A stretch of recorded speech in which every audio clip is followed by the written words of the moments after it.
What am I talking about? The books that I read for the last 40 years. And today I have my special guest. Bridging science, energy, spirit, and scriptures to restore the design. Guiding people to heal trauma, regulate their system, and return to divine balance. None other than Miss Cindy Costley. Hello. Welcome, Miss Cindy on Book One Review. And can you please introduce more about yourself that I miss? Yes, sure. Hello, I'm Cindy Costley. Happy to be on this podcast today. And boy, as far as an introduction, I would just say that I'm a living example of what's possible when it comes to healing and restoring the way that our bodies were meant and designed to heal in the first place. Mm-hmm. And thank you so much for sharing your knowledge and wisdom to the world, Miss Cindy. Thank you. And today, let's talk about if someone is struggling right now with the symptoms that doctors cannot explain, what's a message of hope, truth you want them to hear from you today? I, Interesting topic. yeah, I would just love to say, don't give up and look within. I spent over 34 years trying everything Western, Eastern, going to doctors, traveling across the country to see different doctors. And what it turned out to be was me listening to the messages that my body was trying to tell me all along, me helping to look at the reason behind having that. I had chronic allergic reactions. I was allergic from age 15. I became allergic to almost all chemicals, all animal life, most plant life, most foods. And really, it turned out that they were just messages. I wasn't actually allergic, even though, yes, from a physical perspective, from a medical Western perspective, I was having physical allergic reactions. But really, they were my body's messages telling me to listen, to heal something very deep rooted in my body.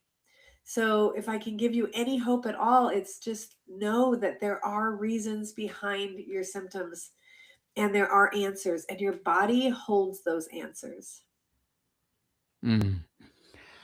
Your first message is one of hope. But before hope, people often need to feel truly heard. What's the most important thing you want someone to know about reality and validity of their unexplained suffering? Well, I want you to know that everything you're feeling is absolutely real. And the things that the doctors might be saying aren't happening, or we don't understand, or there's no answers for, there are answers, that you're not making it up. Everything you're feeling and experiencing is true. And it's a message to you.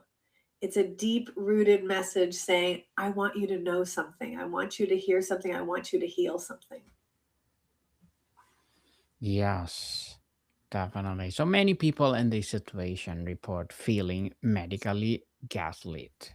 How do Yes. you help someone rebuild trust both in their own perception of their body and their medical system after repeated dismissals? I want you to understand that I went through that too. And actually, one of the beautiful parts of healing all the different layers that I healed is that I also got to heal the fear that I had developed over going to see a doctor. Because every time I'd go to see a doctor, I felt let down, I felt unheard, I felt misunderstood, um, I felt pushed off. Go, oh no, I can't help you. Go see this. I can't help you. Go see this person. Go see this person. There's no answers.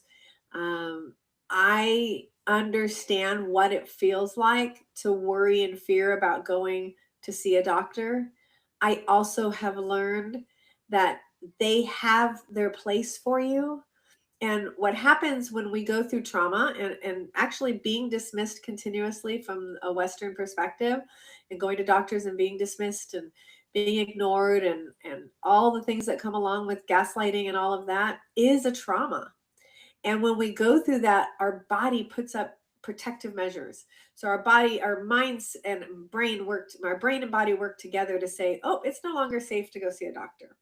So then we start thinking from a fear-based decision making when it comes to seeing doctors. It's the same with holistic practices. Some people are very concerned about doing something, trying something new and holistic. And the reality is that those fears come from somewhere from our past. So the first thing I want to say to you is yes, everything you're experiencing is real. The fear of going to see a doctor is real. The gaslighting is real. And there's a place for them in your life. The key is to find out where that place actually lies. Are you seeking them for the things they can help you with? I still see Western doctors. I still see my practitioners. I still get my yearly checkups. I do all the things that they can do for me. And I realized at some point that, okay, what I need is beyond what they are taught. It's not even their fault, right? They're taught to look at medicine and your body from a certain perspective. And that's the way that they do medicine. I remember a doctor one time saying to me, she wanted me to take a antibiotic, and I had told her, I'm so allergic to every antibiotic. There's 3 that I can take. Please let me take one of these 3. And she said, no, absolutely not. You need to listen to me. I said, I'm telling you, I break out in huge rashes, full anaphylaxis in my skin on every other antibiotic. And she says, look, I am here to assess what's going on, prescribe you something, you go home, you take it, you deal with the consequences, you get better. That was her belief. That was her philosophy. And I was so angry. But after I healed all of that, I realized that's just what she was taught. So I did say to her, thank you. You're right. We are not, because she said, or I'm not the right doctor for you. I said, you're right. You're not the right doctor for me.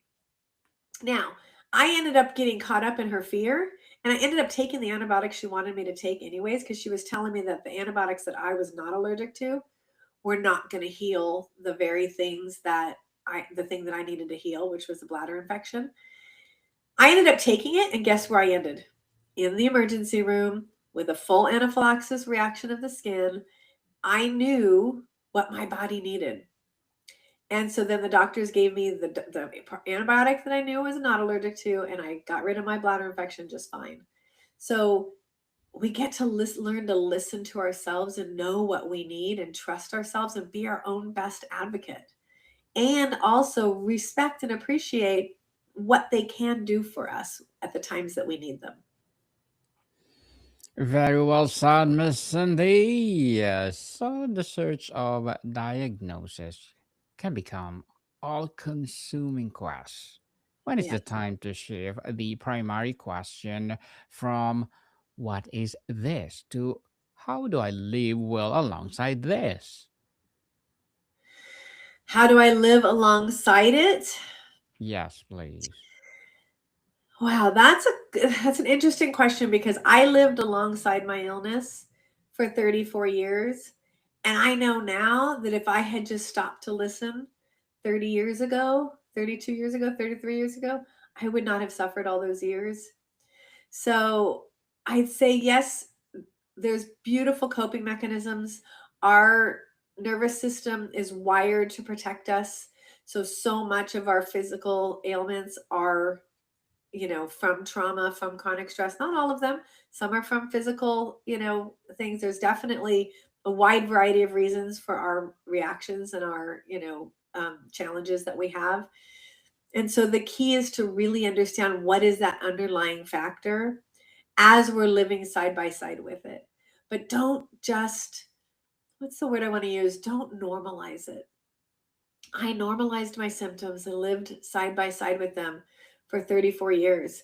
Every time I went down, my kids jumped into place. My in-laws came in and helped and got the kids fed and got them off to school. Cindy's down for another week. Okay, she's better. She's back up.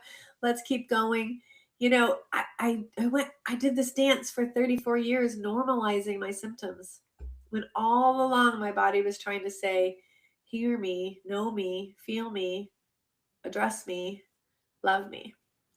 So I don't want to get into all the different tools of ways that you can, help support yourself during, while you're getting through having these challenges. because there are lots of tools.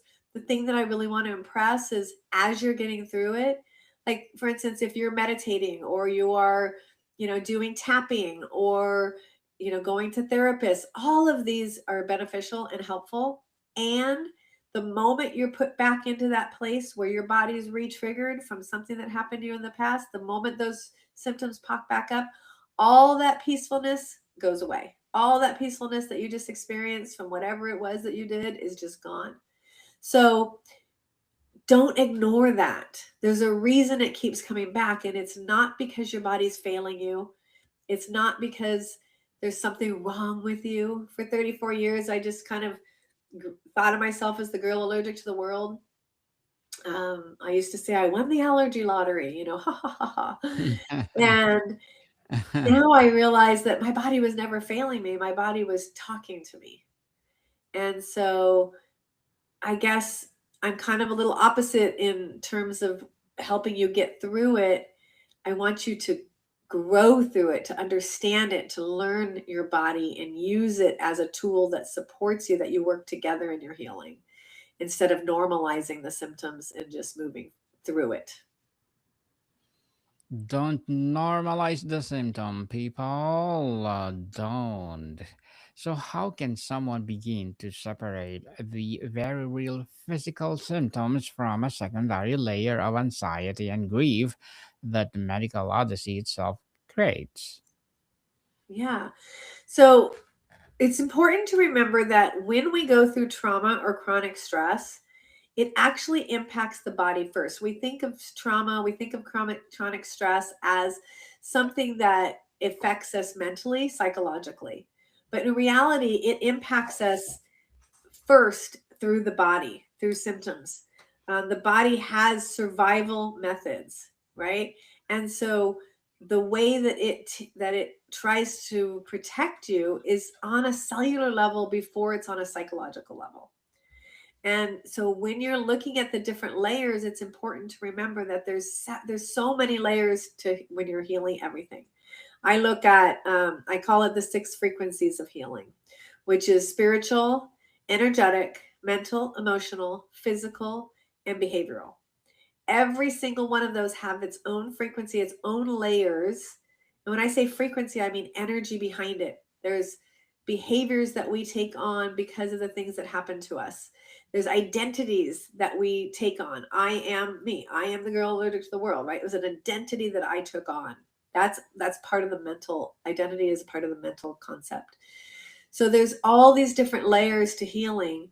And so when you're going through something, the key is first to address and figure out what the very root issue is. Like when I first start working with a client, we look at what are the physical, not triggers, but the physical causes. Lyme's disease, mold. Some people, it's different viruses that they got, or a medication that they took, and it's not the actual allergic reaction to the medication, but the medication did something physically to the body. So these are physical reactions that have to be addressed first. And then you can start looking at all the trauma and the chronic stress and all the underlying causes of the dysregulation. Because, for me, it was different. At age 15, all my symptoms showed up physically, but this is not true for most people. For most people, we push through all the trauma and the stressors through life, through early childhood. And the older we get, the more things that happen. It piles on and piles on and piles on. And finally, our bodies just can't take it anymore. And it says enough. And you hear of people that just like, oh my gosh, I was just suddenly diagnosed with this autoimmune disease, or I suddenly became allergic to so many different things. It's not sudden. It's been building up inside your body like a boiling pot of water, slowly boiling over, like throughout your life until finally it's spilling out. And that's when the outward, physical reactions are showing up.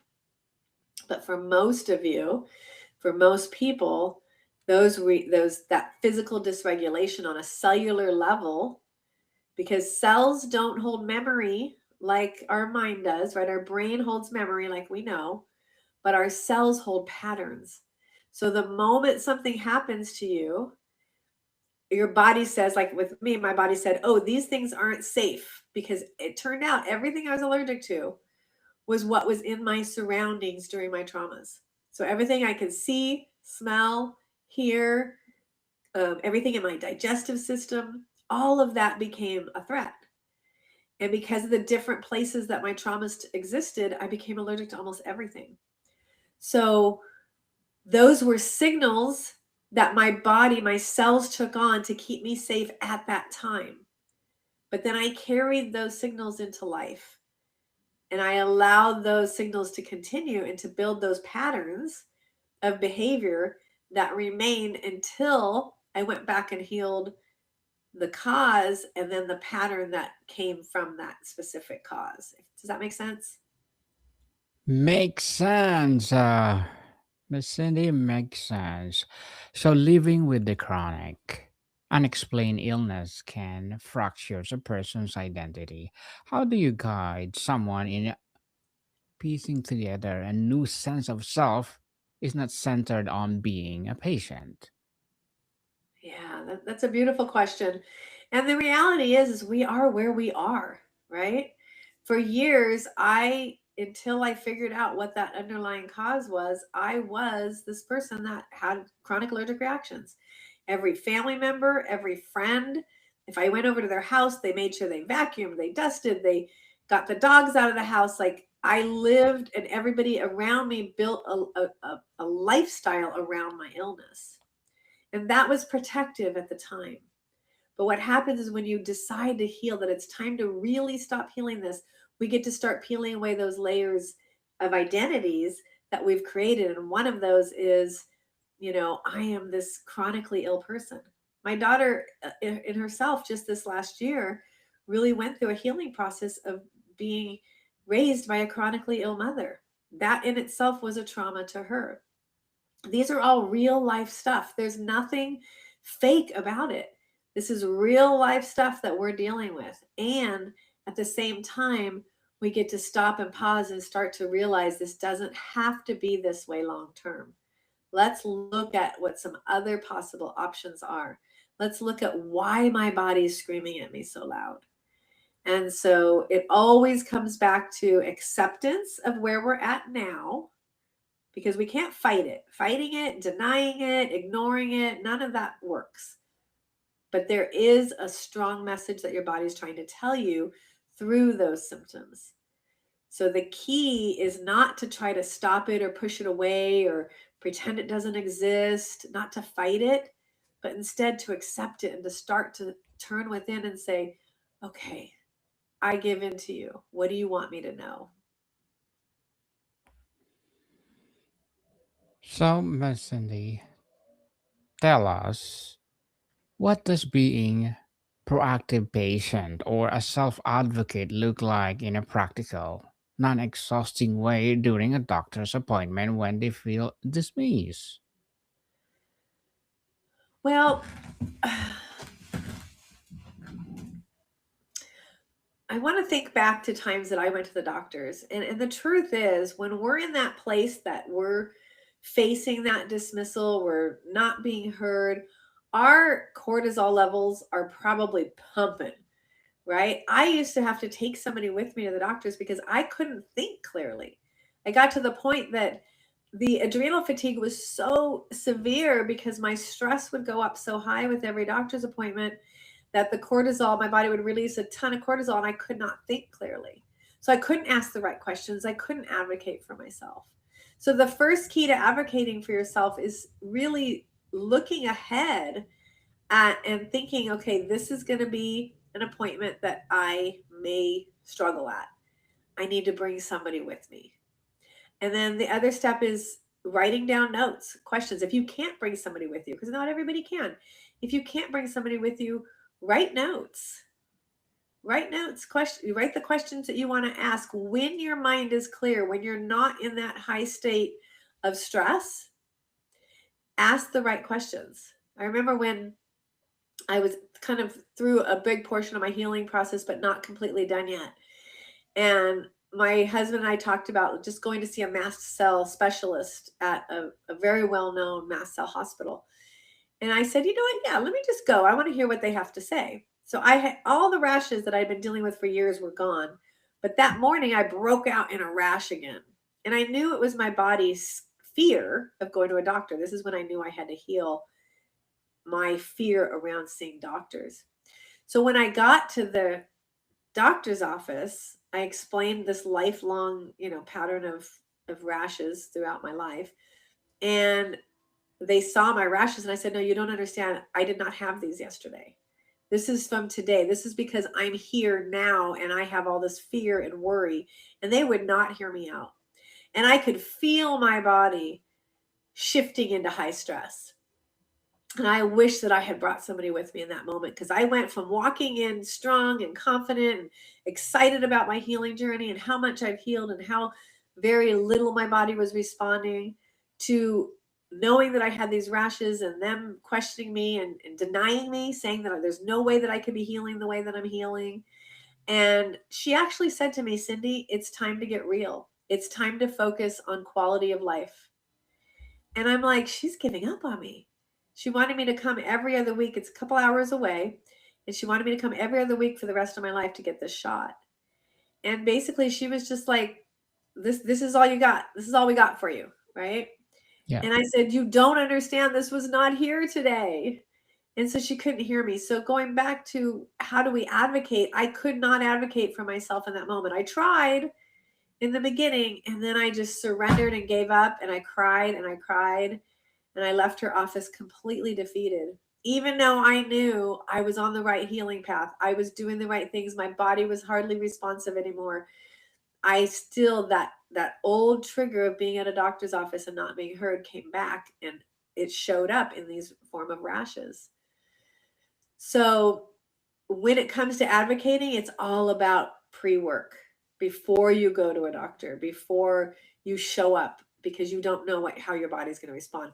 I could not control in that moment how my body responded to doctors. But that message of how it responded to doctors showed me that that's something that I get to heal. And then I did some work to heal my fear and my anger towards not being heard all those years, towards being redirected and pushed away and ignored and gaslighted and all that good stuff. So again, I allowed it to be the message to let me heal. So now I can go to any doctor and I'm fine. But that showed me, and it's a perfect example. I've never actually thought about this until we're talking about this right now, but it's a perfect example of how our symptoms are a message to us. Because in the past, I would have gone, "Oh, what did I eat? Or did I smell something? Did I hug someone with perfume? Why did I break out?" I would have thought about all those things. And instead I knew, oh, this is fear. This is stress. I get to heal now my pain that I have over Western medicine and seeing doctors. So, Miss Cindy, to wrap up our discussion for today, if you could send one message to a broader medical community about how to be better care for this patient, what would it be? I think better care is very subjective. It really, it depends on what you need. I think the biggest thing is look for your answers within, intuitively figure out what you need, and advocate for that. Get some help, bring people, and be willing, be curious. Be curious to look at your healing in a different perspective. Be curious about, you know, trying holistic medicine as well as Western. Be curious about what your body might be saying to you. Definitely be curious, people. And can you please recommend a book or books that influence your journey, Miss Cindy? I will say that the book that changed my life, because I was dying, so I did 34 years, and then my body started to shut down, and I read the book "You Are the Placebo" by Dr. Joe Dispenza, and it changed my life. It opened my eyes to what's possible, and I said, if he can do it, I can do it. And that took me down this road of healing. Definitely, you can do it too, people. So, Miss Cindy, can you please invite our listeners to support your business, your advocacy, or whatever projects that you're doing right now? Yes, sure. So I am on social media. I'm a motivational speaker. So if you can find me at cindycostley.com, and you can also find my healing modality, which is EBDT. It's electromagnetic body desensitization technique. It's a form of healing through your life's timeline. So we go back and start at birth and work all the way through your life, all the stressors and traumas of your life, and to heal those underlying causes. And that can be found at theunderlyinganswers.com. So cindycostley.com and theunderlyinganswers.com. Yes, people, let's support Miss Cindy Costley because if you support her, for sure, more and more empowering advocacy will rise. So, Miss Cindy, thank you so much for your time. Thank you. Monica, people, see you soon.